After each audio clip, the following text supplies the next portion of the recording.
contexto de la pandemia, que desde el último año y hasta el actual viene asolando al mundo y nos mantiene en el encierro, con el auspicio de Museo Palacio Rioja de Viña del Mar, se abre esta nueva sesión del ciclo de letras en línea La Cáscara de Nuez, Literatura en Cuarentena, que desde junio viene funcionando con clases y entrevistas sin interrupción. En esta ocasión me encuentro con don Pedro Pablo Segers Blachet, licenciado en Filosofía y Literatura de la Universidad de Chile, actual director de la Biblioteca Nacional de Chile y quien antes, en los años 80, fuera director del Museo Gabriela Mistral de Vicuña.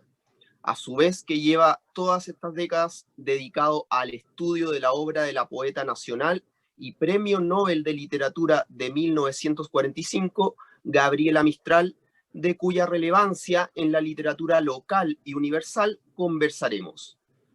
Buenas tardes, don Pedro Pablo. ¿Cómo está? ¿Cómo ha vivido esta pandemia? Hola, ¿qué tal, Miguel? Buenas tardes a todos quienes nos ven y un abrazo a la distancia. La pandemia es una instancia para cada cual acercarse a los universos que están ahí al alcance de los sentidos.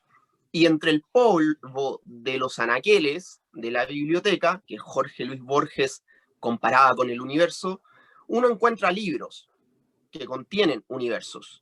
De hecho, el nombre de este ciclo de letras en línea, La Cáscara de Nuez, surgió de ciertas famosas palabras que William Shakespeare pone en boca de su Hamlet. Yo podría estar encerrado en una cáscara de nuez y sentirme un rey del espacio infinito. ¿Cómo han sido sus lecturas, don Pedro, en esta cuarentena? Bueno, la verdad es que ha sido bien variopinto, digamos, por la multiplicidad de tareas que he tenido que enfrentar, porque no solo nos ha afectado la pandemia, sino que también todo el tema social, el conflicto social que hemos tenido. Nosotros estamos desde octubre del año pasado a la fecha, agregándose la pandemia, en una situación como institución, como Biblioteca Nacional y como director de la Biblioteca Nacional, bien sui generis. Es decir, hemos estado a tres cuartos de máquina trabajando para ofrecer los servicios que siempre ofrecemos como Biblioteca Nacional, y eso ha implicado movernos en un escenario muy distinto al que estábamos acostumbrados. Un escenario donde la presencialidad era lo habitual, lo cotidiano, se vino a convertir en lo virtual, ¿no? Hoy día nos comunicamos a través del éter, que se podría decir, ¿no? Y esa situación ha sido muy diferente, sobre todo para quienes manejamos algunos años como el que habla, ¿no? En el caso suyo es distinto porque es una persona mucho más joven y las plataformas de contenido y las redes son prácticamente el pan de cada día. Para nosotros, las redes y las plataformas de conferencias han sido de alguna manera una salida, una plataforma de salvación, un salvavidas para poder seguir trabajando y para poder seguir haciendo nuestros aportes, buenos, medianos o malos, en la distinta medida, para que las instituciones que conducimos sigan funcionando y para poder seguir dando los servicios, ¿no es cierto?, que el público requiere. Esta es una biblioteca de carácter patrimonial, es la Biblioteca Nacional de Chile. Por lo tanto, aquí se conserva el acervo patrimonial bibliográfico más importante del país. Entonces, nuestros usuarios naturales son los investigadores, los tesistas, la gente que hace postdoctorados, en fin, investigación pura, en humanidades y ciencias sociales esencialmente. Y ese público se vio muy mermado por la falta por el cierre que tuvimos, primero por el estallido social y segundo por la pandemia. En los últimos 3 meses recién hemos venido a abrir como Biblioteca Nacional con un aforo muy reducido, muy pequeño, pero muy sustantivo, porque estamos recibiendo, por así decir, al público natural de nuestra Biblioteca Nacional, a los investigadores calificados, a la gente que de verdad necesita vivir de lo que contiene esta biblioteca. Porque esta es una biblioteca que, si bien es patrimonial, también tiene características de ser biblioteca pública. Y eso, ¿por qué me explico? ¿Por qué? Porque recibe a un público amplio y abierto, teniendo solamente su carnet de identidad y estando inscrito. Entonces, en consecuencia, que las bibliotecas patrimoniales del mundo solo reciben a investigadores calificados o investigadores debidamente acreditados por sus instituciones. Entonces, en ese sentido, hemos tenido que ser consecuentes con esa gente que nos demandaba y que tuvimos que abrir con un aforo pequeñito de aproximadamente 35 personas en lo general, en periódicos y en investigadores, a los investigadores, que les ha permitido a ellos ponerse al día después de un atraso muy grande que tenían en investigaciones y en tareas pendientes. Por eso que nuestro trabajo ha sido un trabajo más bien de índole administrativo, de índole burocrático, pero que por cierto es el que ha ayudado a que esto se pudiera dar. Si no hubiéramos estado viniendo, pues nosotros estamos viniendo de marzo a la fecha 3 días a la semana. Digo nosotros porque es un equipo reducido que el que estaba viniendo prácticamente 3 o 4 días a la semana al edificio. Entonces, eso ha permitido, ¿no es cierto?, esa gente que ha venido a trabajar, es la que ha permitido, ¿no es cierto?, que la biblioteca pueda abrir sus puertas y ofrecer los servicios que hoy día se están dando. Ahora, en lo personal, por cierto, lecturas han habido, pero por supuesto lecturas que han sido muy intermitentes, porque los tiempos tampoco han sido muy largos y adecuados. Se podría decir que en pandemia no está encerrado, pero la verdad es que nosotros estuvimos trabajando vía Zoom mucho tiempo y vía teléfono mucho tiempo, por lo tanto, el tiempo que nos quedaba era prácticamente para descansar y hacer otras cosas de la cotidianidad. Lo que no obsta que uno se dedique a ordenar sus libros. Para mí ha sido un tiempo importante para ordenar mis archivos personales, que son muy grandes, con mucho material. Estoy trasladando una biblioteca de un lado a otro, entonces imagínate lo que eso significa. Y la voy a terminar de trasladar seguramente cuando empiecen mis vacaciones a partir del lunes, en que voy a tomar de verdad vacaciones y ahí voy a poder digamos, dedicarme al viso impune, como decía Lone, que es la lectura, ¿no? Y eso es un poco lo que he podido hacer en este periodo. Por cierto que trabajando con colegas de bibliotecas nacionales del continente, con la Biblioteca Nacional de México, de España, de Brasil, con Perú, con gente con la cual trabajamos de manera asociada hace mucho tiempo a través de una integración de bibliotecas de Iberoamérica. Eso ha sido más o menos en lo grueso y en lo general. Ya en el ámbito investigativo, y yendo directamente al tema que nos convoca, la obra de Gabriela Mistral, en el ámbito investigativo, ya no personal e institucional, permítame comenzar con una pregunta hacia usted, en lo personal, en torno a la obra de Gabriela Mistral. ¿Cómo y cuándo se origina su interés en el estudio de la misma? ¿Y de qué manera ha influido en su propio quehacer, por una parte como licenciado en Filosofía y Literatura y por otra parte como director de la Biblioteca Nacional? Interesante pregunta porque toca dos aspectos bien importantes. Uno que va en el mundo de lo público y otro que va en el mundo de lo privado, ¿no? En lo privado, bueno, yo partí como director del Museo de Gabriela Mistral allá por el año 1980, o sea, estamos hablando hace más de 40 años. Venía recién saliendo de la universidad, había salido hace 15 a 20 días de la universidad, un mes tal vez no más, y me proponen hacerme cargo del Museo de Gabriela Mistral en el Valle de Elqui. Yo tenía más o menos 24 años, tú comprenderás la patudez para aceptar un trabajo de esa envergadura. Pero bueno, a esa edad uno tiene los pies suficientes para enfrentar cualquier cosa en el mundo.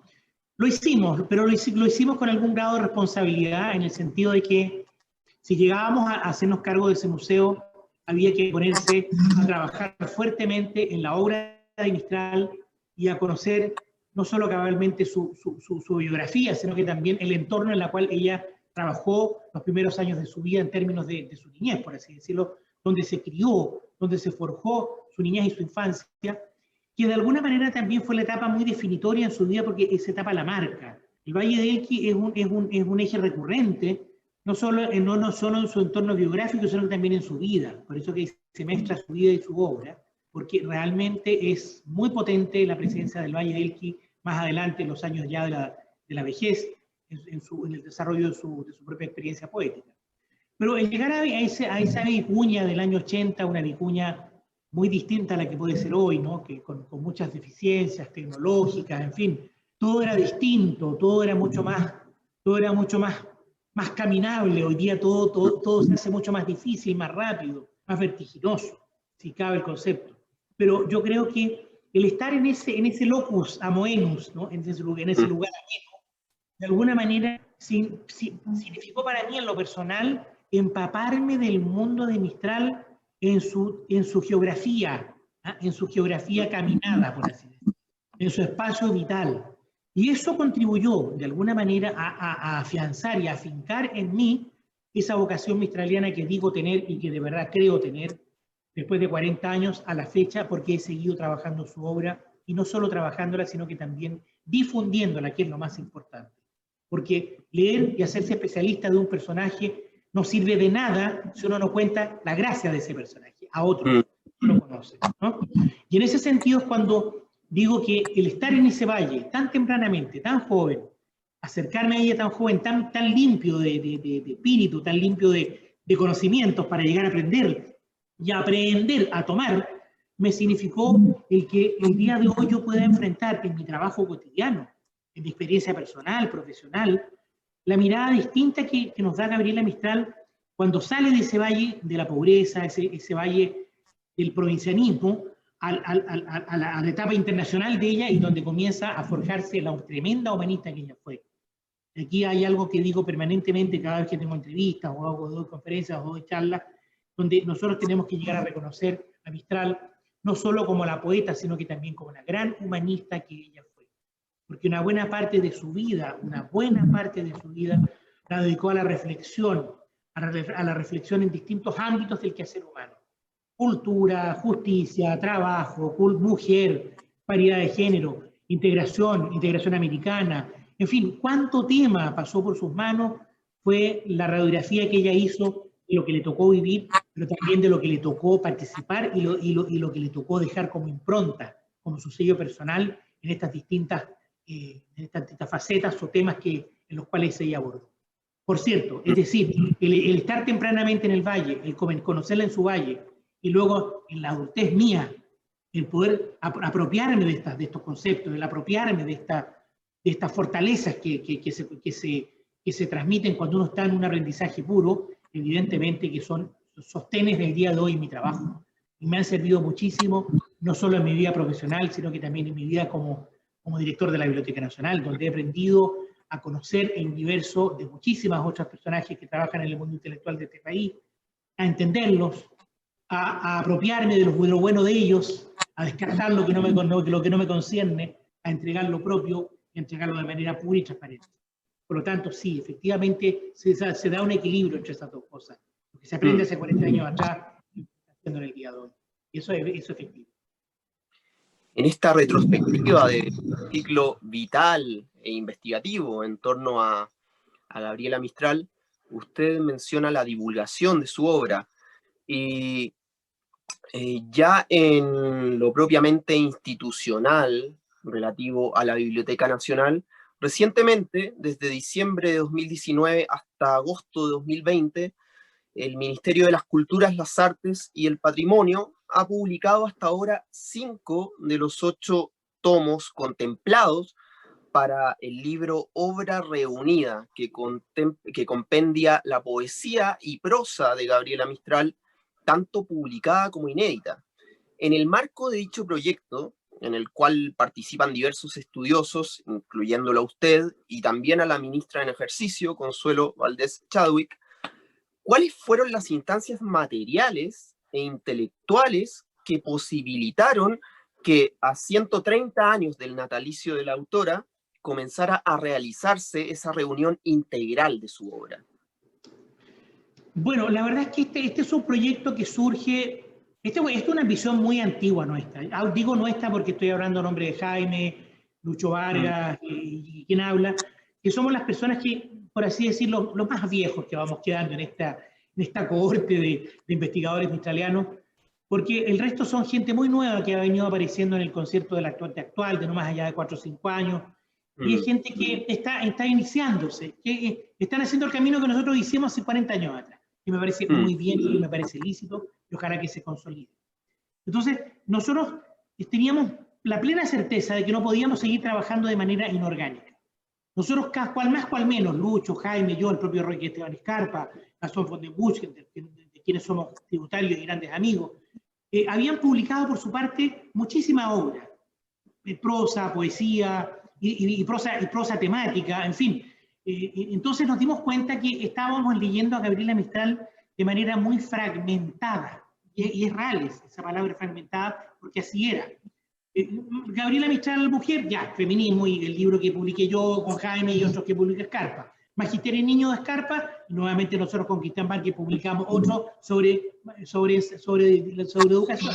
Y, en fin, y otros tantos que, yo en lo personal creo tener unos 17 libros publicados sobre la temática mistraliana, que algunos ni recuerdo, y te soy bien sincero.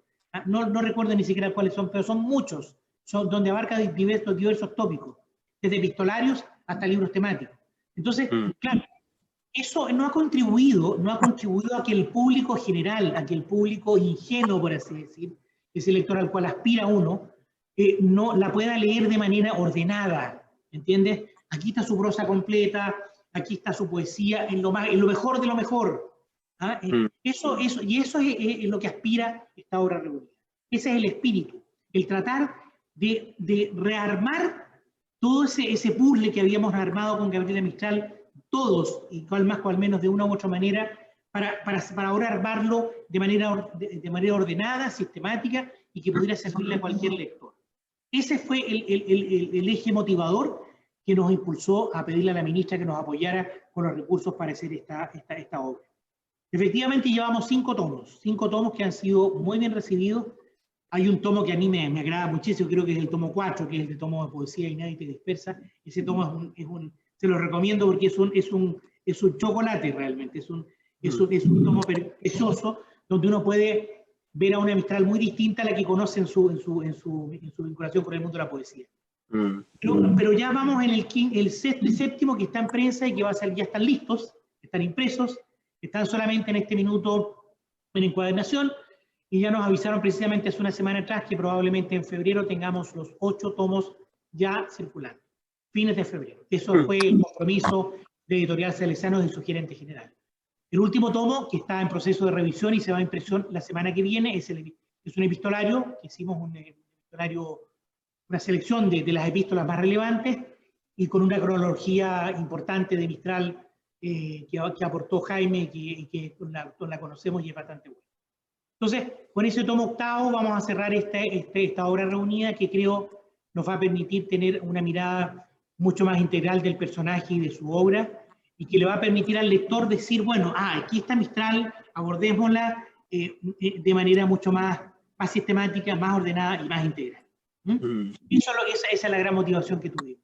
Y por otro lado, porque ya no podíamos seguir trabajando como ínsulas, ¿no? O sea, llegaba el minuto de empezar a trabajar de manera mucho más efectiva, de manera mucho más generosa, por así decirlo, ¿no?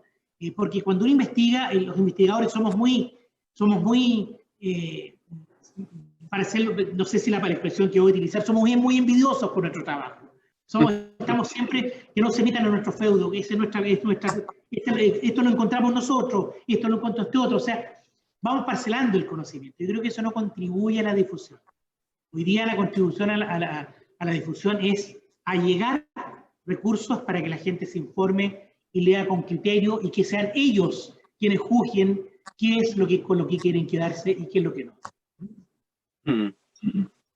Las palabras preliminares del primer volumen de la obra reunida de Gabriela Mistral, la ministra Consuelo Valdés Chadwick escribe que dicho compendio busca amplificar la percepción de la obra de la autora, integrando todos los géneros literarios que ella abarcó en tanto poeta, pensadora y profesora, entregada a materias que van desde la justicia social hasta la integración americana, pasando por el feminismo, la ecología, entre otras. Por su cuenta, usted en el prólogo recalca la necesidad de acceder a la Mistral más allá de sus textos canónicos, yendo también hacia la producción escritural que, como ella misma decía, siempre en sus rodillas, nunca en escritorios, fue dejando en Chile y el extranjero en infinidad de textos que, en la medida en que van completándose, podrían ir, por así decirlo, completando lo que me atrevo a denominar el ser de Chile. ¿Cómo cree usted que en tantos ciudadanos chilenos y en tanto individuos humanos, la Mistral puede completarnos?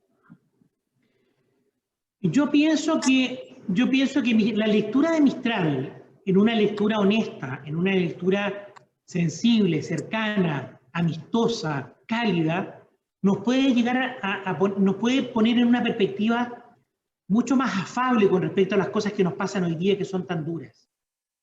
ella es crítica de su tiempo, ella no es una persona que fue afable con su momento, ella fue una crítica de las cosas que le tocaron vivir, pero también era una persona muy constructiva, es decir, ella construyó, era muy positiva, también aportó.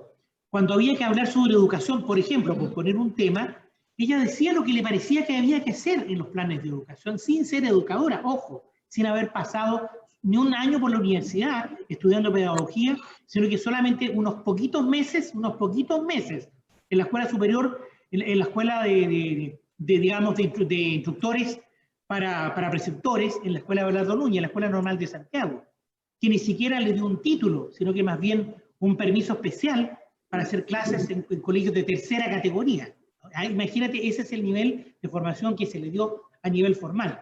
Entonces, una persona que con esa formación y con esa visión de mundo, salvo con la que le dio el aprendizaje del hecho de estar enseñando, habla y le plantea a la autoridad educacional lo que se debe y lo que no se debe hacer por los niños en relación a la entrega de los conocimientos. ¿Mm? El demonio de la repetición, por ejemplo, hablaba ella, ¿no? Y eso era una práctica, las tablas, por ejemplo, la historia de la memoriosa, memorizar la historia y entregar los antecedentes como un papagayo, decía ella, ¿no? Bueno, esas son cosas que efectivamente son cosas que se van afincando en su percepción, como la docente que fue en su momento, para decirle al otro, mira, en realidad yo creo que para enseñarle a los niños hay que ponerlos en contacto con la naturaleza, por ejemplo. ¿Ah? Hay que ponerlos en contacto con el arte, es decir, el decálogo del artista, el decálogo de los profesores son magistrales porque enseñan a que la gente, en su experiencia, porque ella no habla de la experiencia de otros, habla de su propia experiencia y de las que pueden ser sus guías, ¿no? Como los grandes artistas, como los grandes personajes de la plástica, de la educación, de la literatura. Esos son los personajes para ella valiosos, sus verdaderos guías, ¿no? Entonces, en ese sentido es cuando ella pontifica, por así decirlo, ¿no? Y pero habla con conocimiento de causa, porque le tocó vivir en carne propia lo que era la pobreza de la escuela rural, la pobreza de no tener los elementos para poder enseñar, la pobreza del niño que camina de un espacio a otro para poder llegar a su escuela. En aquella época ella hablaba de que en Chile había más cantinas que colegios, ¿no? Y más cantinas que bibliotecas. Y eso era efectivo. Entonces, esas son situaciones que habla un personaje que está reflexionando para bien de los suyos, no para bien de ella, para bien de los otros. Y en ese sentido, Gabriela Mistral nos ha enseñado mucho y nos seguirá enseñando en la medida que podamos reconocer en su obra los errores que podemos corregir hoy. Por supuesto que hay que ponernos en que ella escribe su trabajo en comienzos del siglo XX, hoy día estamos en el siglo XXI. Hay que hacer las extrapolaciones necesarias, ¿no es cierto?, de un periodo al otro. Pero el germen, la sustancia está igual. Lo que hay que cambiar son las equiparaciones con los tiempos que nos ocurren. Eso es. Por lo tanto, yo creo que Mistral nos puede dar un tremendo espaldarazo para aquellas cosas que nosotros creemos que son insalvables. Cuando ella habla de la integración, de la justicia social, ella no hablaba, por ejemplo, ella era una gran formadora de bibliotecas en las cárceles. En las cárceles. Ella decía, cuando nosotros vamos a ver un preso, hacemos una obra de humanidad, porque ese personaje ya está castigado. Y si nosotros le rebajamos más, le damos un doble castigo. Es decir, el castigo del encierro, de la pérdida de la libertad, y el castigo de no poder hacer nada de nada y que su vida se vaya al tacho de la basura. No había ciudad donde Gabriela no estuviera, donde no estuvo, donde ella visitara las cárceles, y donde ella no dejara la iniciativa de crear bibliotecas para los presos. Y esas son cosas que se han venido a hacer ahora. En nuestro servicio, el Servicio Nacional del Patrimonio, en su área de bibliotecas, hoy día tiene numerosas bibliotecas en las cárceles. Mira, por eso te doy este puente, porque así se hizo. Y es algo que ella lo hablaba, no sé, te estoy hablando de la década del 20, década del 30. Entonces, son personajes que se adelantan a su época, son personajes que son capaces de visualizar con mucho más adelanto lo que hacen sus congéneres, sus compatriotas de la época, ¿no es cierto? Y en eso Gabriela fue adelantada y fue un personaje tal vez poco comprendido. Ahora, hay que agregar que Gabriela tuvo que luchar contra muchas cosas, tuvo que luchar contra la pobreza, contra el hecho de ser provinciana, y contra el hecho de ser mujer, en el momento en que le tocó vivir. Hoy día la mujer está empoderada en la sociedad chilena y del mundo. Hoy día la mujer tiene su rol clarísimo, sabe cuál es su participación y sabe cuáles son sus derechos, y vaya como los defiende, ¿no? Pero en la época de Gabriela, ser como ella fue, era absolutamente y políticamente incorrecto. Pero sin embargo, ella contra viento y marea no transó y siguió en adelante, siguió en adelante. Hay que pensar que ella empieza a escribir en los diarios de la época de la región a los 14, 15 años. Imagínate en un diario regional, un corresponsal femenino y de 15 años. Impensable. Bueno, pues eso lo hizo. Entonces, eso nos habla de manera clarísima cuál era la personalidad de Gabriela Mistral. Resulta interesante esta dedicación de Gabriela Mistral a las cárceles. Yo hace unos 10 años atrás, cuando recién egresé de la licenciatura en literatura, mi primer trabajo fue hacer clases en la cárcel, un año en la cárcel de mujeres de Santiago. Y recuerdo haberles leído un texto de Gabriela Mistral titulado Oración a los obreros, en el que ella habla, en relación a los presos, habla de la justicia social, habla de Dostoyevsky, de Tolstoy, de Gorky. Hay un campo, un nicho ahí que explotar muy rico. Desde su primer libro de poemas, Sonetos de la Muerte, hasta el último, la epopeya geográfica criolla, póstuma, Poema de Chile, Gabriela Mistral, aún en sus textos más íntimos, estuvo siempre en armonía con su espíritu nacional. Dentro y fuera del país, ella nunca dejó de amar y de pensar Chile con incansable dedicación, al punto de que si Poema de Chile no alcanzó a concluirlo, se debe a esa insistencia en reescribirlo con el fin de dar cuenta del país y su identidad a propósito de sus regiones y sus habitantes. Sin embargo, la autora registra lo nacional en aspectos que, al coincidir con cuestiones no solo locales, sino más bien universales, extienden la relevancia de sus temas hacia la totalidad de la humanidad. ¿Qué puede decirnos usted al respecto? Bueno, efectivamente, Mistral, bueno, hay que pensar que Mistral fue una autora de muy poca producción poética. Y ojo, ella recibió el Premio Nobel de Literatura solo con 3 obras publicadas. Desolación, que es su primera obra, Ternura y tal. Porque Lagarde, que lo publica en día, lo publica en el año 54, muchos años después que recibió el Premio Nobel de Literatura. Por lo tanto, ella publicó 3 libros para que la Academia Sueca le otorgara el premio, que fue de verdad un tremendo espaldarazo no solo para ella, sino que para el continente. Porque fue el primer premio que se le entregó, el primer premio Nobel que se le entregó a América Latina. Y por otro lado, porque ya también no solo se premió su condición de poeta, sino que también su condición de profesora, de maestra. Y en el discurso del premio, cuando se le entrega el premio, el secretario de la Academia Sueca habla desde el trono de la poesía, desde el trono del Colegio de la Poesía. O sea, habla de los 2 tronos que Mistral se asienta. O sea, no descarta una sobre otra, sino que las 2 parece que fueron de alguna manera contribución para que este personaje se posicionara a nivel planetario, que fue lo que en definitiva por lo que la premió la Academia Sueca, y porque, claro, porque Gülbert, que es el secretario que hace el discurso, le dio las mejores traducciones que ella necesitaba, y para que la Academia Sueca lo pudiera leer, porque ustedes saben que la Academia no premia a obra que no esté traducida al inglés, al francés o al sueco. No hay premios en eso. Entonces, incluso el Estado de Chile promovió la traducción de Mistral precisamente por su compadre y amigo Pedro Aguirre Cerda, siendo presidente de Chile en la década del 30.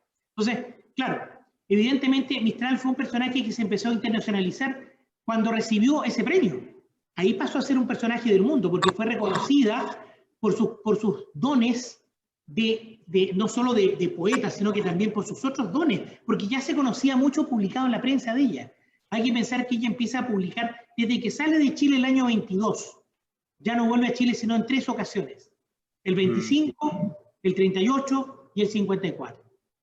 Y el 57 vuelve muerta, vuelven sus restos. Por lo tanto, Gabriela se internacionaliza a partir del año 22, que plenamente coincide con su primera publicación, que es Desolación. El primer libro que ella publica, y lo publica fuera de Chile, lo publica en Estados Unidos. De allí entonces que su trabajo empieza a ser conocido por otra gente. Ahí es cuando se habla de lo planetario que tú dices, cómo se internacionaliza. ¿Por qué? Porque Federico de Onís, que estaba en la Universidad de Columbia en esa época, era director del Instituto de las Españas, que vendría a ser lo que es hoy día el Instituto Cervantes, ¿no? Es el antecesor del Cervantes en Estados Unidos. Y los profesores que estudiaban español, norteamericanos, conocieron la obra de Mistral. Federico de Onís se contacta con Mistral y la publica. ¿Entiendes? Entonces, ahí comienza de alguna manera Mistral a ser conocida en el ámbito de otros continentes, México, Norteamérica. De Norteamérica salta a Europa. ¿Y por qué digo esto salta a Europa? Porque saliendo de México el año 23-24, cuando termina su periodo en México, porque va a colaborar con la reforma de Vasconcelos, la reforma educacional, el gobierno mexicano, como premio más, como segundo premio, le paga una parte de los conceptos de su viaje por primera vez a Europa. Y Mistral pasa primero a Nueva York a agradecerle a Federico de Onís la publicación de su primera obra, y de ahí parte a Europa. Y va y visita España, Francia e Italia. Solamente la primera vez. Entonces, ahí ya empieza como a posicionarse en el mundo de los autores internacionales, porque estando en España, escribe sobre España, estando en Francia, habla sobre los autores franceses, estando en Italia, empieza a publicar sobre literatura y poesía italiana, y ahí parte de alguna manera también y empieza a consolidar su posición de admiración al mundo franciscano, ¿no? Porque ya venía trabajando en México el año 22-23 los primeros motivos de San Francisco, motivos que vienen a publicarse muchos años después. Entonces, ahí empieza Mistral a crecer como intelectual y empieza a posicionarse en un círculo de lectores, por supuesto no muy masivo, pero ya empieza a ingresar en los círculos de lectores que en aquella época eran los más importantes del mundo. La poesía y la pedagogía, a propósito de lo que usted menciona, siempre desde el albor de la literatura occidental, desde la épica homérica, han estado en relación. Homero recitaba su Ilíada, pero también enseñaba. Está ahí el concepto de la paideia, que Werner Jaeger aborda muy bien en su libro homónimo.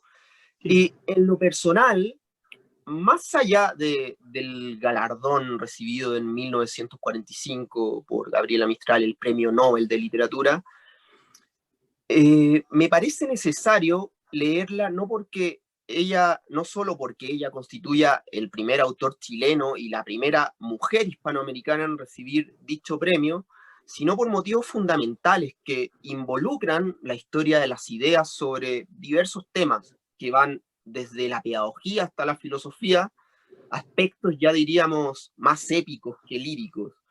¿Cómo asume usted la importancia de Gabriela Mistral en la historia de la evolución del pensamiento? Bueno, es una pregunta un tanto compleja porque de alguna manera ella nunca se sintió parte de esa evolución.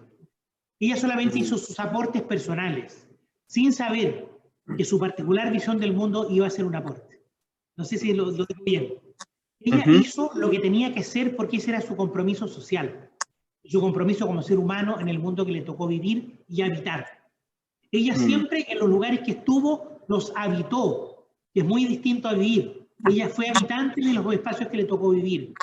Ella fue una transhumante durante su vida, por lo tanto pudo viajar por diversos países del mundo en su aspecto diplomático, en su visión diplomática, y pudo, ¿no es cierto?, visualizar el mundo y adentrarse en ese mundo y entregar su pequeña contribución, que a veces no fue tan pequeña, sino que fue muy importante. Hay que pensar que Mistral, si bien no pudo influir en el mundo europeo, porque evidentemente era una relevisa al mundo de los intelectuales europeos, pero sí fue un eje, sí fue un pequeño faro en América, Centroamérica y algo de Norteamérica, incluyendo México.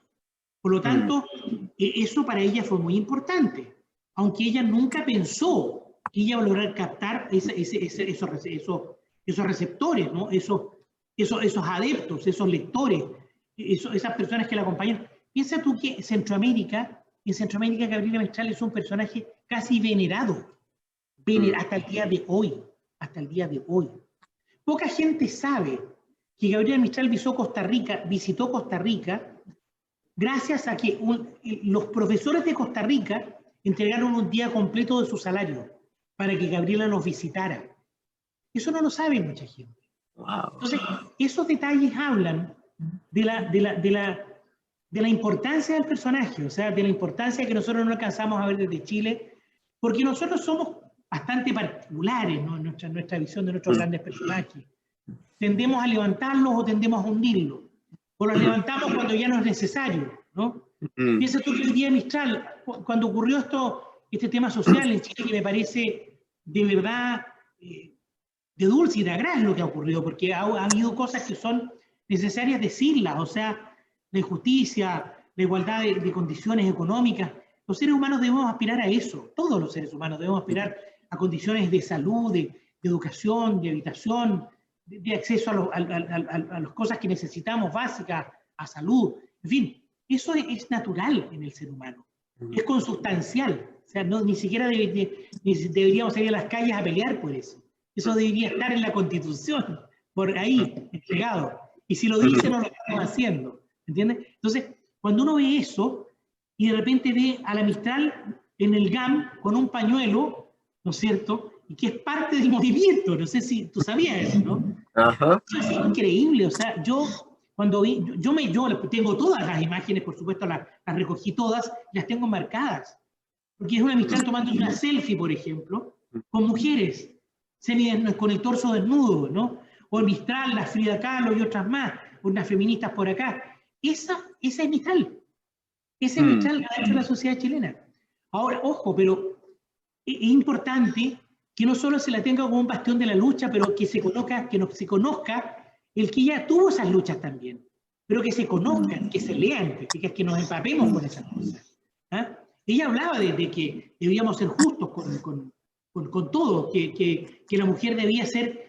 Pues, piensa tú que ella escribió un texto que se llama Instrucción de la Mujer cuando tenía 15 años, el año 6. El año 6. Eso es igualdad, ¿no es cierto? Y hoy día nos arrogamos eso de que hoy día la llevamos hoy día hablando sobre la inclusión y la paridad de género. No, esto hace mucho tiempo, hay gente que hace mucho tiempo ha trabajado, ya ha revisado, ya ha escrito, ha reflexionado sobre estos grandes temas que hoy día nos convocan. Voy a referirme a ese texto en un par de preguntas más, un par de preguntas después, pero antes quería consultarle respecto de su artículo de 1981, Germen de un premio Nobel, en el cual usted señala 3 aspectos de la prosa juvenil, poética y ensayística de Gabriela Mistral, que publicara en 1905 y 1906 en el periódico La Voz del Elqui. Habla de lo inédito, lo precursor y lo sorprendente. La semilla literaria mistraliana, pues, empezaría no en 1915 con Sonetos de la Muerte, ni en 1922 con Desolación, ni tampoco en la poesía, sino en esas prosas, las que usted en 1992 y en 2002 pondrá a disposición en los libros respectivos Gabriela Mistral, en La Voz del Elqui, y Recopilación de la obra mistraliana 1902-1922. Claro. ¿En qué medida ese tono social auténtico y categórico anticipaba lo que sería la reflexión humana inherente en la poesía de Gabriela Mistral? Bueno, evidentemente que lo que nosotros logramos avisorar en esos escritos son el adelantado. O sea, lo he dicho, pero lo reafirmo de nuevo. Mistral comienza a escribir muy tempranamente. Mistral comienza a escribir a los 12 años, más o menos. Yo cuando publiqué ese libro, Recopilación de la obra mistraliana en 1902-1922, el primer texto que se conoce es del año 1902. Es un poema muy sencillo, muy simple, ¿no? Pero que ya empieza a tener un germen de lo que venía más adelante. Después ella empieza a publicar en el Coquimbo de La Serena y en La Voz del Elqui algunos textos. En el Coquimbo de La Serena empieza a publicar en una sección que se llamaba Crónica Amena, que en realidad de amena tenía bien poco, ¿no? Eran los escritos de un adolescente, escritos incipientes, en barbecho, con mucha influencia vargasviliana probablemente, ¿no? Pero obviamente era un intento, era un en un escarceo, aunque a mi amigo Alfonso Calderón no le gustaba esa expresión, ¿no? Era buscar un poco, mirar un poquito lo que estaban haciendo otros en ese momento y lo que ella podía hacer en su propia pluma. Efectivamente, Mistral fue precursora en su región. Piensa tú que ella fue antologada el año 1909, ¿no? y el 8 también, en literatura coquimbana, de Luis Carlos. Fue antologada en esa época. Publicó la revista Penumbras, en la revista Ideas de La Serena, en esa edad, 14, 15 años. Publicó en el Coquimbo de La Serena, en la Constitución de Ovalle, el Tamaya de Ovalle, la voz de X de Vicuña. Todos esos diarios, están todos consignados en mi libro, un libro bastante abultado, que da cuenta de todo el proceso de lo que publica Mistral en Chile. Es la etapa chilena que yo llamo, que es la etapa más intensa. Te digo, va del año 2 al 22, hasta que deja Chile, hasta que se va a México, a la reforma educacional que llegan a colaborar. Entonces, ahí podemos ver un germen, efectivamente, ahí está el germen del comienzo, pero ya más adelante empiezan a trabajarse el año 12, 14, 15, ahí empieza Mistral a aparecer, ahí empieza a aparecer Gabriela Mistral, de verdad. Antes estaba Lucila Godoy y Alcayaga, o Lucila Godoy y Alcayaga, o Alma o Soledad, o alguien que eran sus seudónimos de la época, ¿no? Pero el año 12, 13, 14, y ya se instala el 14 con los sonetos de la muerte como Gabriela Mistral, aun cuando mucho antes se había firmado como Gabriela Mistral. Pero eso es un tema de alarde de investigador, ¿no? Yo descubrí que en el Tamaya, en la Constitución de Ovalle, el año 1906 o 7, publica por primera vez como Gabriela Mistral. O sea, no el 14, sino que el 6. Pero es un dato más bien anecdótico, es para la investigación. Pero por cierto que la Mistral se instala en los Andes cuando publica su famoso soneto de la muerte, que gana la flor natural en el primer concurso de los Juegos Florales, ¿no? Entonces, ahí ya está el germen, te fijas que empieza a darse por los primeros estímulos, las primeras reacciones de la prensa y de la crítica de la época. Hay que pensar que cuando Gabriela Mistral publica a esa edad, todos los columnistas de la época de la región, que eran todos hombres, no había ninguna mujer, ni ninguna, menos una adolescente, la hacen pebre, le echan abajo su prosa, en fin, la castigan, pero con mucha severidad. Pero ella se defiende a brazo partido y sigue escribiendo y sale adelante. Entonces, ahí es cuando yo hablo de la perseverancia mistaliana, ¿no? Ella persevera, porque si bien no hay genialidad, si bien no hay un verso exitoso, genial, hay trabajo, ¿cierto? Y eso ella lo hace permanentemente. Y lo hace hasta el fin de sus días. Gabriela Mistral fue una permanente correctora de su obra. Adulta en los últimos años, ya tenía hasta 6, 7, 8, 10, hasta 12 versiones de un solo poema. Ya sea por lo olvidadiza que era, porque se le perdían los cuadernos, o porque los dejaba de una ciudad a otra, o porque sencillamente era una permanente correctora. Y eso lo dice ella. Y hay una expresión que yo siempre repito. Ella dice en un texto que se llama ¿Cómo escribo? Le dice a la audiencia, dice, yo soy bastante remolona y me gusta que me den todo hecho, excepto los versos. Y eso habla de cuerpo entero, de cómo es ella. Ahí es donde dice que escribe en las rodillas y no en los escritorios. Sí, exactamente. Eso pertenece a una conferencia que ella dictó el año 38 junto con Alfonsín Storni y Juana de Barburú en Montevideo, en un curso de verano, y donde se les pidió a cada una de estas poetas que contaran cómo escribían. Y cada uno hizo lo suyo, y ese texto, ¿Cómo escribo?, es el que hace Gabriela Mistral. Entrando en la sabiduría teórica y práctica mistralianas, en otro artículo suyo de 1991, Gabriela Mistral y la Teosofía, la Logia de Destellos de Antofagasta, usted refiere el interés de Gabriela Mistral hacia la teosofía, doctrina de carácter metafísico cristiano, surgida a fines del siglo XIX en Estados Unidos, pero a cargo de una mujer de Rusia, Elena Blavatsky, y cuyas enseñanzas consideran la sabiduría existente en las leyes de la naturaleza, uniendo lo religioso a lo filosófico y lo científico. Ahí usted cuenta que la Mistral, hacia 1914, al leer el libro La voz del silencio de Blavatsky, más que adherirse a ideas nuevas, notó que éstas coincidían con sus propias creencias, y por eso escribió 3 poemas que podrían considerarse teosóficos: El himno al árbol, La Chacra, y uno que a mí me encanta, El placer de servir. ¿Con cuánta intensidad la autora en sus libros de poesía irá conjugando ese saber teórico con su labor poética y pedagógica respecto de lo humano y lo social? Bueno, en general, en todo lo que se refiere al aspecto religioso de Gabriela Mistral, salvo dos autores, dos amigos han trabajado sobre su tema, específicamente sobre ese tema. Uno, el que trabajó más en serio, fue Martin Taylor, un norteamericano bastante perdido ya, creo que vive en Florida, Estados Unidos, pero hoy retirado hace muchos años. Publicó su tesis doctoral que se llama Sensibilidad religiosa en Gabriela Mistral. Ese fue el primer trabajo serio sobre la posición de Mistral en relación a la religiosidad. Escarpa lo hizo también después, trabajó también Lucho Vargas en un libro en prosa religiosa de Gabriela Mistral, y yo que he hecho algunos otros devaneos por ahí también. Efectivamente, Gabriela Mistral tuvo efectivamente esa vinculación con la logia de Estello, en Antofagasta la tuvo. Es más, hoy día las logias de Santiago han publicado algunos textos en relación a Gabriela Mistral, con la participación de ella en Antofagasta, porque ellos son de verdad honrados, se sienten honrados que Mistral haya sido parte de su fila, ¿no? Claro. Pero eso fue un devaneo que tuvo Gabriela Mistral. Mistral, hay que pensar, y te voy a decir la historia un poquito más larga para que se entienda, porque el tema religioso es un tema complejo.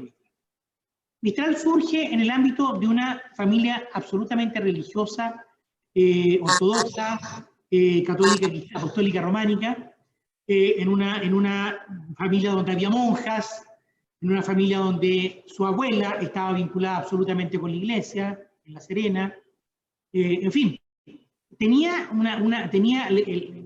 el paradigma de la iglesia ortodoxa. Por lo tanto, una buena parte de su formación básica es ortodoxa cristiana.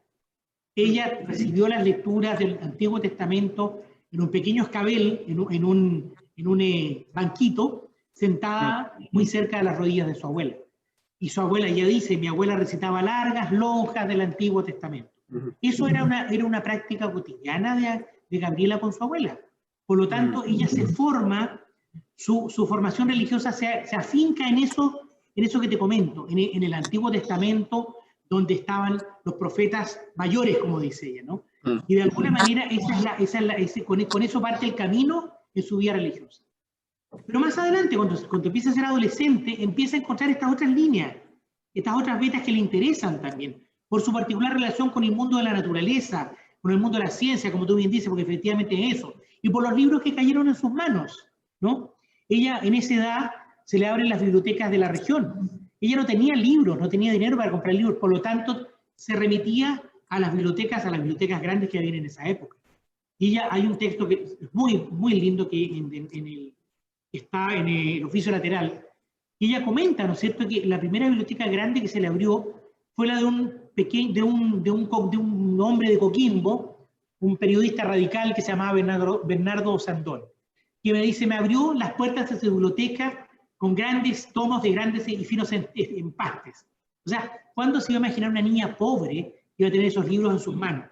Y ahí ella empezó mi fiesta vesperal,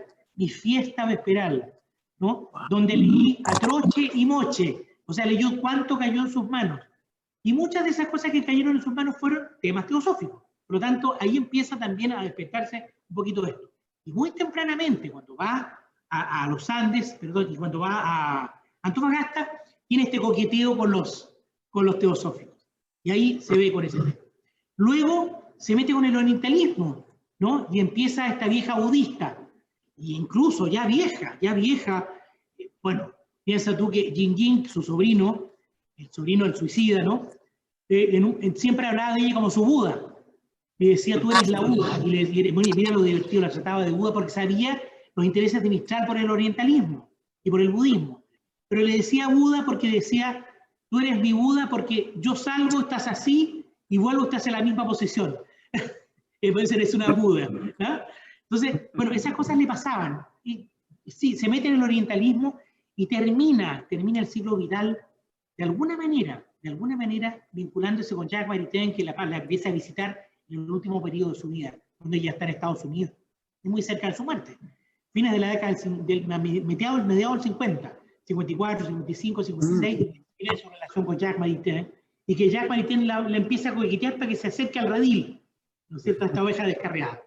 Y en conversaciones que Gabriela Mistral tenía con Doris, que están grabadas y las conocemos porque las he escuchado, ella le dice a Doris en esta grabación, le dice: Doris, tanto que viene Jacques Maritain acá, ¿y qué pensará de esta vieja budista?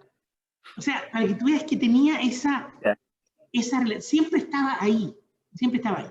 Y hay una cosa que también poca gente sabe, que al momento de ella expirar, y esto es real y es cierto, ella está en agonía varios días. Y al momento de expirar da una sola expresión, una sola. Esto puede parecer novelesco, pero no lo es. Y esa expresión es triunfo. Ese es el término, esa es la última expresión que dio en vida, al momento de caer en agonía y morir. Eso, que parece de novela, ¿verdad? Que parece de novela, es real. Es real. Está contado por Doris Dana en una entrevista muy íntima a ella, y está contado a un personaje que ni siquiera soy yo, fue otro personaje que le grabó a Doris, se lo contó, ¿no? Y después se ha venido repitiendo. Pero poca gente lo sabe. Pero eso te da a entender de que hay un ciclo, como que es un círculo que se comienza y se va cerrando, del Antiguo Testamento a la teosofía, al orientalismo, al budismo, y luego volver al orientalismo, catolicismo, de nuevo cerrando el ciclo. No sé, es una teoría mía, ¿no? Pero puede funcionar, puede funcionar. Habría que escribir un libro al respecto, pero es algo que se da en otros grandes escritores. Nikos Kazantzakis, por ejemplo, pienso yo, que también vivió ese proceso, ese ciclo de la religiosidad, pasando por diferentes doctrinas. Un aspecto crucial entre los aportes teóricos y sociales de Gabriela Mistral, en poesía y en prosa, es sin duda, como usted decía, su mirada feminista, que en su artículo de 1999, La mirada feminista de Gabriela Mistral, considera, a partir de un texto inédito, de esos primeros que la autora escribió, La instrucción de la mujer, de 1906, y en el cual ella percibe que la reivindicación de la mujer va a la par de la evolución de la civilización, con lo que conecta la historia de la sociedad patriarcal con la historia del género femenino. Aún así, usted señala que la postura de la Mistral en torno al feminismo, más que definida, fue siempre una constante indagación, una eterna y sincera búsqueda que ella emprende a partir de la dignidad de la educación. Educar a la mujer sería la manera de abrirle caminos en el porvenir. Por cierto. Muy lúcida, Gabriela Mistral explica que al incluirla, la mujer podría escapar de la explotación del machismo cultural y la desvalorización de su fuerza física, porque ya no sería un ser desvalido que depende del hombre para subsistir. Mi pregunta al respecto es, ¿considera usted que la obra integral mistraliana ha influido en la historia nacional para, desde una esfera artística e intelectual, lograr instaurar en la idiosincrasia de Chile y en sus proyectos políticos esa idea de la mujer instruida? Sin lugar a dudas, y categóricamente sí. Yo creo que hoy día los textos mistralianos cobran mucho valor, y me parece espléndido que la autoridad haga eco de eso, y que la sociedad haga eco de eso, y que se apropie del texto mistraliano, porque efectivamente eso es cierto aquí y en la Quebrada del Ají. Fue en el año 5, ¿verdad? Y sigue siendo verdad el día de hoy. Hay que pensar que Mistral parte diciendo, o sea, levantar a la mujer es instruirla, ¿no? Y por otro lado, porque ella veía a la mujer de su época, del año 5, 6, solamente sometida al vínculo del matrimonio. O sea, ella se salvaba cuando se casaba, nada más. Entonces ella decía, no, pues si nosotros no solo casándonos podemos sobrevivir, nosotros podemos sobrevivir estudiando, siendo profesionales, siendo mejores personas, ¿no? Pero ojo, hay que pensar que el feminismo mistraliano no es el feminismo que se entiende hoy día, donde solo se habla de la paridad, ¿me entiendes? Lo que hace el hombre lo podemos hacer nosotros. Ojo, no. Mistral decía que había trabajos que eran de hombres porque eran rudos, porque eran físicos. Y ese trabajo no tenía por qué hacerlo la mujer. La mujer no tenía por qué estar poniendo vigas de trenes. No tiene por qué, no tenía por qué hacerlo. Pero sin embargo había hombres que hacían trabajos de las mujeres.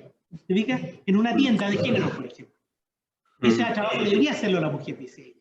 Entonces, es un feminismo muy particular. No hay que confundirlo, no hay que hacerlo con feminismo radical. Es el feminismo de la igualdad de los derechos, de las posibilidades que tienen hombres y mujeres de hacer las cosas que ellos quieren y pueden hacer. Si pueden y están en condiciones de hacerlo. Lo que sí tiene que hacer la sociedad es a la mujer posibilitarle que llegue a ese mismo nivel de elección, donde ella pueda escoger cuál va a ser su acción. Ese es el punto. Y por cierto, si tenemos a la Mistral con pañoleta en el GAM, efectivamente ha surgido efecto, y ha tenido efecto. Y eso lo digo categóricamente que sí.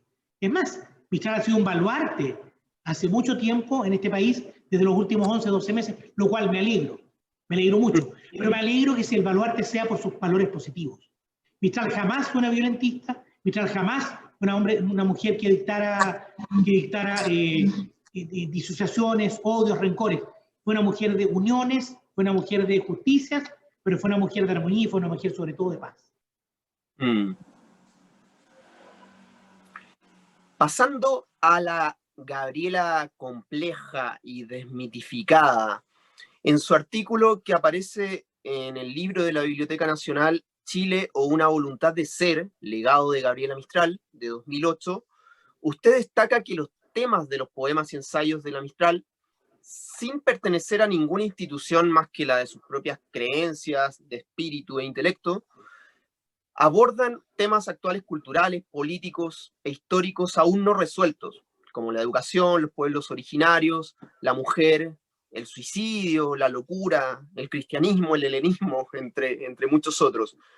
A ese respecto, usted, invitando a acercarse a Desolación, Ternura, Tala y Lágar, no superficialmente, sino abismándose en la escritura viva de sus poemas, infinidad de veces reescritos, como usted decía, hasta su perfección, usted afirma algo cierto que deseo citar, si me lo permite. Dice: no es fácil, Gabriela, a pesar de su apego a lo cotidiano, a sus cerros, sus frutos, sus bestiecitas que le nombraba su madre, la que le enseñó a nombrar lo básico que es lo profundo, la aldea que cantó como Tolstoy para ser universal, tan universal como esos novelistas de la lejana y ríspida Rusia, tan insondable y a veces implacable con sus gentes, sus mujiks, y también sus nobles en decadencia, sus delirantes historias y su poderosa poesía, como la tierra de Elqui y sus dispersas aldeas y sus tan terrenos y a la vez místicos habitantes. A mí me encantó la cita, por eso quería reproducirla en su integridad.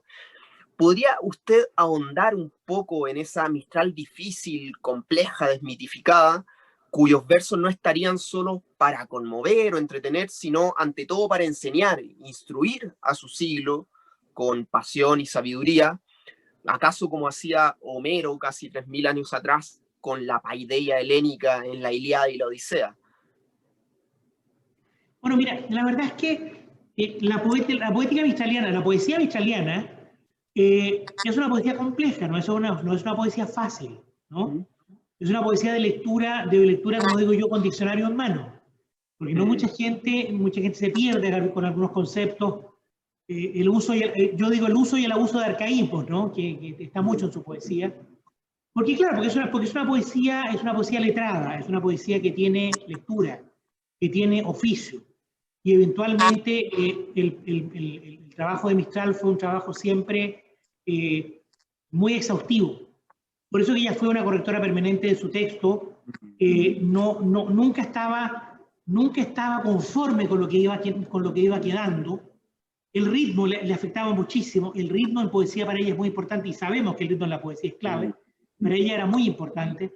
Por lo tanto, cuando algo rechinaba, no estaba haciendo sintonía con lo que estaba escribiendo. Por lo tanto, había que rehacerlo y reescribirlo. Eso es con respecto a la estilística, ¿no?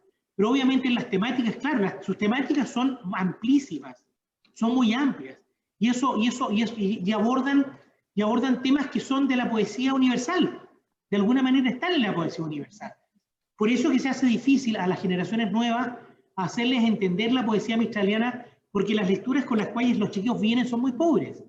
Entonces necesitamos de que exista un atemperamiento, atemperar a los chicos, ¿no? Prepararlos para entender o para leer, como digo yo a Gabriela Mistral. Por eso se dice para leer a un autor. Hay que tener ciertas claves para poder llegar a ellos. Y claro, efectivamente ella utiliza mucho de la poesía que le toca vivir a ella y sus circunstancias. Ella obedece a un momento histórico. Ella es tributaria del modernismo ariano que le quedó y que le dejó, ¿no es cierto? Y ese modernismo, que por cierto fue depurado en ella, no hizo mella, y porque está ahí. Ella habla de su maestro Rubén Darío, o sea, y le escribe a Rubén Darío también, y Rubén Darío le publica 2 trabajos en su revista Elegancia, en Europa. Entonces, ella, por eso te digo, es una poeta que se vincula con un periodo en que hoy día podría no entenderse, porque su lectura se hace mucho más lejana. Hoy día es mucho más fácil leer a un chico Nicanor que leer a Mistral, ¿te fijas? Porque el lenguaje conversacional, coloquial de Nicanor es mucho más cercano, y porque Nicanor está hablando de la cotidianeidad, ¿no? De lo que nos ocurre todos los días, haciéndolo poesía y apropiándolo como poesía. En cambio, Mistral no, obedece más a la generación clásica de poesía. No sé si me explico bien. Y eso es lo que hace que sea un personaje más profundo, más severo, más estricto en su lectura, más hermético en su lectura. Porque muchos ven a Mistral como los versitos escolares. Y los versitos escolares están muy lejos de ser talas. Los versitos escolares están muy lejos de Desolación y de halagar. Muy lejos. Porque esa poesía es muy seria, muy profunda y muy hermética. La poesía escolar se escribió precisamente para eso. Y ella lo dice. Y no se confundan, porque los versos de las rondas y las poesías escolares las escribí como complemento de mi trabajo de aula, es decir, para enseñar, ¿entiendes? Pero mucha gente hoy día la identifica hasta el día de hoy con esos versos escolares. Entonces, ese Mistral, esos versos escolares, con esta Mistral metafísica, indoamericana, hispanoamericana, de Tala, de Lagarde y de Desolación, es muy diferente. Muy diferente. Para finalizar, considero importante detenerme en un punto extraliterario, pero no menos trascendental. El primer poemario de seguimiento internacional de Gabriela Mistral, Desolación, que publicó en Estados Unidos, aparece el mismo año, 1922, en que en Chile Pablo de Roca publica Los Gemidos, y en Perú César Vallejo Trilce, y en Inglaterra... En Neruda el 23, Crepuscular. El año que viene. El año siguiente, sí, claro. Sí. En ese mismo 22, en Europa, T.S. Eliot publica La Tierra Baldía, sí. James Joyce, Ulises, por nombrar algunos títulos. Y a propósito, como dato, en el libro Hemingway Unbound de John Coaksey, el autor se refiere a una sugerente relación artística e intelectual entre Gabriela Mistral y el caso de uno de los poetas más notables de ese tiempo, Ezra Pound. En 1951, él llevaba 6 de los 12 años que estará encerrado en un manicomio por su patria, Estados Unidos, al haber apoyado a Italia en la Segunda Guerra Mundial.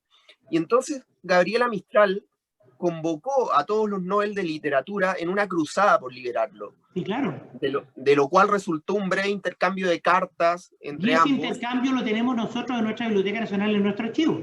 Eso está aquí. Consultar. Yo lo he consultado muchas veces. Está el texto escaneado. Pound, sobre el valor de la obra de la Mistral en el contexto del Nobel, había dicho: esta Gabriela Mistral no es solo otra maldita escritorucha a la que los bobos suecos dan un premio, como hablaba de Pound. Gabriela sabía algo que no tenían que decírselo. Y ahí me parece interesante tomar esa sincronía y ese encuentro, ese intercambio, para preguntarle a usted sobre cómo se inserta la obra de Gabriela Mistral en el panorama universal de las grandes obras que trazaron el rumbo de la poesía moderna del siglo XX. Creo que algo te mencioné cuando empezó la campaña para el Premio Nobel de Literatura. Gabriela Mistral fue de alguna manera internacionalizada como te decía, por su publicación de Desolación. Eso empezaron a conocerla por ahí, primero, aunque no estaba traducida al inglés. Pero cuando empieza la campaña el año 38, más o menos, para que Gabriela Mistral le dieran el Premio Nobel por primera vez, que ojo, empieza en Ecuador, no en Chile. En Ecuador, la primera persona que se llama Adelaida Velasco, fue la primera persona que pide el premio Nobel para Gabriela Mistral. Ojo, es un dato interesante. Pero en aquel entonces su amigo y digamos, compadre, que era presidente... Bueno, tuvimos un problema de conexión, pero retomamos desde la última pregunta con que íbamos cerrando esta interesante entrevista sobre Gabriela Mistral. Era una pregunta sobre cómo se inserta la obra de la Mistral en el panorama universal de las grandes obras que trazaron el rumbo en la poesía moderna del siglo XX. Bueno, tal como estábamos conversando, Mistral fue un personaje que vivió su época y la vivió con profundidad, con emoción, con sentimientos, y la vivió de frentón, como podríamos decir, ¿no? Ella fue una mujer de su tiempo. Y su trabajo, tal como bien decías en la pregunta anterior, tuvo ciertos avales que fueron no menores. Cuando ella estaba preparándose, cuando Chile se prepara para candidatearla por primera vez como una, digamos, como una de las posibles postulantes al Premio Nobel de Literatura, lo hace en el año 38, gracias a las gestiones que pide en ese minuto el presidente de la época, amigo de ella, Gabriel González Videla. Él pide a todas las misiones en Europa que se encarguen de difundir la obra y de hablar de la obra de Gabriela, pero también se encarga de pedir que se haga una traducción, y la traducción se le encarga un prólogo a nada menos que a Valéry, pero resulta que en definitiva ese prólogo Valéry no lo hace, y lo hace Francis de Miomant, que en realidad a Gabriela le pareció mucho mejor porque ella sabía que la relación de Miomant con el español era mucho más fluida que el propio Valéry. En ese sentido, comienza, por así decir, las primeras traducciones en Europa al idioma francés. Pero no obstante, empezaron otras en otros idiomas, que no fueron muchas tampoco, pero las que fueron abriendo el camino para que Gabriela Mistral fuera traducida al sueco, y que en definitiva la hace el secretario de la Academia Sueca, Hjalmar Gullberg, que él es el que hace la traducción de los primeros versos para que los académicos leyeran a Gabriela Mistral en sueco, porque para poder ser galardonada con este premio, la autora tiene que estar traducida al menos al inglés, idealmente al sueco, ¿no? Esa es la consigna del gobierno de la época, que actuó de manera con mucha pasión, y gracias a eso, bueno, se fue perfilando, ¿no es cierto?, al acercarse en el año 45 al término de la guerra, porque el premio Nobel no se dio durante el periodo de la guerra, sino que se retomó al término de la guerra, y fue precisamente con Gabriela Mistral cuando se retoma el premio Nobel de Literatura en tiempos de paz, ¿no? Y bueno, de ahí en adelante Gabriela Mistral comienza a hacer una carrera internacional. Su obra empieza a ser traducida a otros idiomas, y también el hecho de estar viviendo en Europa un tiempo, viajando, estando viviendo en Estados Unidos, le permitió que una buena parte del público norteamericano, la élite norteamericana, la academia norteamericana, la academia europea, por decir, academia en el sentido universitario, ¿no?, pudiera conocer, ¿no es cierto?, su obra y su trabajo. No obstante, ya sus escritos circulaban por el mundo. Gabriela Mistral, como diplomática, y esto lo hemos dicho, recorrió tanto Hispanoamérica, Latinoamérica, Centroamérica y Norteamérica y Europa. Por lo tanto, su trabajo prosístico fue quedando en revistas, en periódicos de diversas ciudades del mundo. Y eso también significó que su pensamiento, que su visión crítica o no crítica, que su visión sobre los temas en los cuales ella se ocupó, fueran quedando, ¿no es cierto?, en la retina de la crítica europea, lo que permitió que una buena parte de ese público letrado, ¿no es cierto?, europeo, norteamericano, la fuera conociendo y la fuera colocando en un pedestal de verdad de privilegio para la literatura latinoamericana.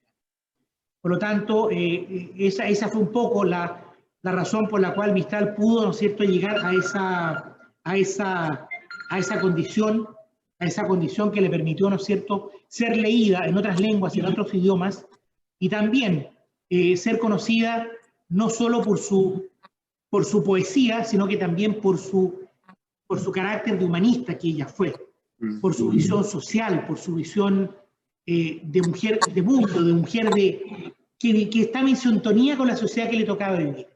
Y eso creo que fue muy potente, y eso la acercó al mundo intelectual tanto de Europa como Estados Unidos, que en aquel entonces eran las avanzadas. Desde el entusiasmo hacia el conocimiento que todos, usted, yo, el público, compartimos, le agradezco infinitamente, don Pedro Pablo Segers Blanchet, su disposición a conversar sobre la obra de Gabriela Mistral para este ciclo de letras en línea, La Cáscara de Nuez, Literatura en Cuarentena, que durante la pandemia, bajo el auspicio de Museo Palacio Rioja de Viña del Mar, se ha mantenido activo y creciendo. ¿Algo más que usted quisiera decir al respecto? Sí, yo creo que para terminar, creo que tal vez mi mensaje sería a quienes nos están viendo o nos verán, que aprendan a conocer a Gabriela, que vean su obra, que la palpen, que la lean, que la atesoren, que la digieran, que la degusten, y que de alguna manera entiendan que es un personaje de todos nosotros, es un personaje tan chileno, tan propio, que tenemos tan cerca, pero que también tenemos tan lejos. Yo creo que es momento de reconciliarnos con ella, de poder ponerla a disposición no solo de la generación actual, sino que de las que vienen. Porque son valores propios, son valores que no hemos recibido de afuera, son valores que generamos nosotros. Mistral es un producto chileno esencialmente, y que tuvo una circulación internacional y un posicionamiento internacional. Vaya que lo tuvo. Por lo tanto, cuando hoy día la estamos reconociendo a través de la sociedad, a través de lo que está ocurriendo, qué bueno resulta que se den estas situaciones para hablar de un personaje como Gabriela, qué bueno que se discuta de ella, lo bueno, lo malo, lo feo, todo, que se diga todo. Aquí no hay situaciones que sean negativas, todo en ella es positivo, incluso su mundo privado que ha sido tan conmovido, ¿no es cierto?, por su sexualidad y todo ese cuento, pero que al final de cuentas, bueno, es y punto, ¿no? O sea, cuando estamos en un mundo tan moderno, tan inclusivo, tan justo, tan equitativo, podemos decirlo todo. Y de verdad que en Mistral es necesario que se diga todo de ella para que la entendamos de mejor manera. Yo agradezco la posibilidad que me han dado de compartir con ustedes algunas expresiones. A veces me apasiono mucho, Miguel, esa es la verdad. Pero el apasionamiento significa cariño, significa amor también. Y eso creo que es perdonable, ¿no? Es perdonable, sobre todo en un personaje como Gabriela, al cual yo le rindo tributo, como decía Luis Oyarzún, que para el mejor homenaje que se le puede hacer a un autor es leer su obra, amarla y difundirla. Y en eso hemos estado por más de 40. Muchas gracias. Con ese mensaje, esa invitación, sugerentes a leer vivamente, como si fuera un objeto vivo, la obra de Mistral, y extendiéndola para el porvenir, me despido nuevamente, le agradezco, don Pedro Pablo, y bueno, si es que se da la ocasión, quizá podamos seguir hablando de Gabriela, de otros temas, de toda la infinidad, la rica infinidad de aspectos que pueden abordarse de su persona y de su obra. Con el Muchas mayor de gracias, los don gustos. Pedro. Gracias a ustedes. Adiós.